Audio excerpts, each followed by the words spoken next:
ఈ క్లాస్ కన్నా ముందు జరిగిన క్లాస్ యొక్క ప్రశ్నలు వాటి యొక్క జవాబులు మీరు కామెంట్లో తెలియపరచండి మిత్రమా. ఈ ప్రశ్నలకి జవాబులను ప్రయత్నం చేయండి.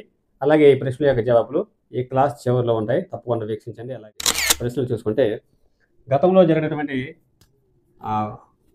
ప్రశ్నలు సమాసంబునందు ధృతంబునకు స్వత్వంబు. సమాసంబునందు ధృతంబునకు, సమాస పదంలో ధృతం ఉంటుంది కదా, ఆ ధృతమునకు స్వత్వం డాష్. దాని యొక్క పూర్తి వివరణ అనేది జవాబు అనేది కామెంట్లో పెట్టండి, కామెంట్ బాక్స్లో. ఇప్పుడు సమాసంబునందు ధృతంబునకు స్వత్వంబు, ఈ పదాలన్నీ కూడా పారిభాషిక పదాల కింద కనబడుతూ ఉంటాయి. అసలు ఇందులో ధృతమునకు స్వత్వం అనే దాంట్లో స్వత్వము అంటే ఏమిటి, అర్థము ఏమిటి? స్వత్వం అంటే స్వత్వం అంటే ఒక అక్షరం ఉంటుంది, చెప్పాం మనం. ఆ అక్షరం ఏంటి అది జవాబు అనేది పెట్టండి. ఇప్పుడు ఇది సింపుల్. ఇది ధృతం అంటే ఏమిటి, ధృతం అంటే ఏమిటి, ధృతం అంటే ఏమిటో ఇది కూడా జవాబు అనేది కామెంట్లో పెట్టండి. ఈ 3 ప్రశ్నలకు జవాబులు ప్రయత్నం చేయండి. ఇవి ఈజీగా పెట్టేస్తూ ఉంటారు, ఇది మరీ ఈజీ. మిగతా కొంచెం దీనిపైన అవగాహన వస్తే మనకి పెట్టగలం జవాబులు. వీటి యొక్క ప్రశ్నల యొక్క జవాబులు అనేవి ఈ వీడియో యొక్క చివరిలో ఉంటాయి, తప్పకుండా వీక్షించండి.